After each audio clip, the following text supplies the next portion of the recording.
नमस्कार शेतकरी मित्रांनो. आता पहिले इंट्रोडक्शन करून घेऊया. शाहरुख मल्हारचे शेतकऱ्यांचे विश्वसनीय यूट्यूब चॅनलवर तुम्हा सर्वांचे पुन्हा एकदा खूप खूप हार्दिक स्वागत आहे. सर्वात महत्त्वाचा विषय असतो की कोणत्या पिकासाठी किती रुपये हेक्टरी विमा भरायचा. तर आपण खूप दिवसापासून सांगत होतो की आज येईल उद्या येईल, तर हा व्हिडिओ तुमच्यासाठी आज अवेलेबल आहे. थोडा व्हिडिओ लेट झाला त्याच्याबद्दल माफी मागतो, क्षमा असावी तुमच्यासाठी, कारण की तुमच्यासाठी नेहमी हजर राहणं अत्यंत गरजेचं असतं. तर दाढी कटिंग बी केलेली आहे, त्यामुळे थोडंफार मूड लागत नव्हतं. आता फ्रेश झालेलो आहो आणि फ्रेश व्हिडिओ तुमच्यासाठी अवेलेबल आहे. शेवटपर्यंत बघा. चॅनलवर नवीन असाल चॅनल सबस्क्राईब करून घ्या. तर पहिल्या नंबरचं पीक आहे भात. विमा संरक्षित रक्कम रुपये हेक्टरमध्ये 49,000 ते 61,000. शेतकऱ्यांसाठी जी विमाचा हप्ता रुपये आहे 122.50 ते 1220 रुपये. म्हणजे भात त्या पिकासाठी सरासरी हेक्टरी 1220 रुपये तुम्हाला मोजावे लागणार आहे. ती मधातली रक्कम डायरेक्ट कापून आपण हेक्टरी काय किती भरायचं आहे त्याच्याबद्दल आपण तुम्हाला सांगणार आहोत. नाचणीसाठी हेक्टरी काय 100 रुपये. उडीदसाठी शेतकऱ्यांसाठी विमा हप्ता रुपये हेक्टरी 500 रुपये. समजा 1 हेक्टरचा उडीदचा विमा काढायचा असेल तर तुम्हाला 500 रुपये मोजावे लागणार आहे. ज्वारीसाठी 660 रुपये. ज्वारीसाठी 660 रुपये. नसेल समजेल तर पुन्हा पुन्हा तुम्ही सांगा कमेंटमध्ये, आपण तुम्हाला सांगून देऊ. बाजरी हेक्टरी 640 रुपये तुम्हाला भरावे लागेल. भुईमुगासाठी हेक्टरी 900 रुपये.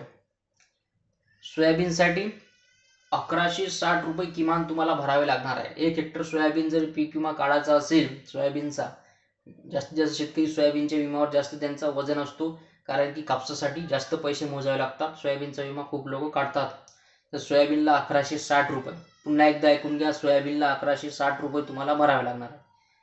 आपले जे कारळे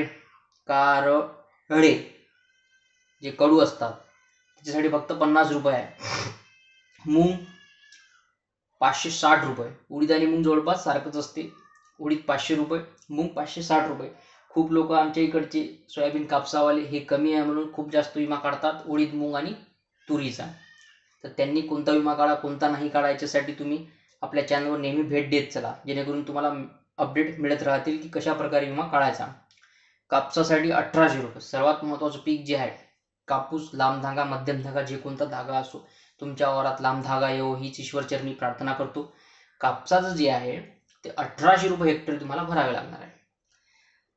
तर कशा प्रकारे तुम्ही नियोजन करता, म्हणजे हे पीक विम्याचं कसं आहे, मटका जुवा लावण्यासारखं प्रोग्राम आहे, काही होऊ शकते. 1800 रुपये तुम्हाला भरावे लागणार आहे हेक्टरी कापसासाठी.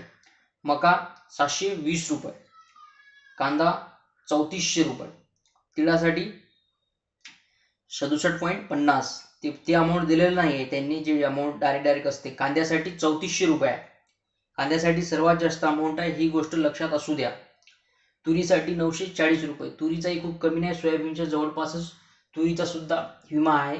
तर भेटू शकते तुरीचा सुद्धा विमा तुम्हाला. तर अशा प्रकारची ही माहिती होती. माहिती चांगली वाटली असेल तर तुम्ही शेअर करा, सबस्क्राईब करा चॅनलला. भेटूया पुढच्या व्हिडिओमध्ये. धन्यवाद शेतकरी मित्रांनो. जय हिंद, जय महाराष्ट्र.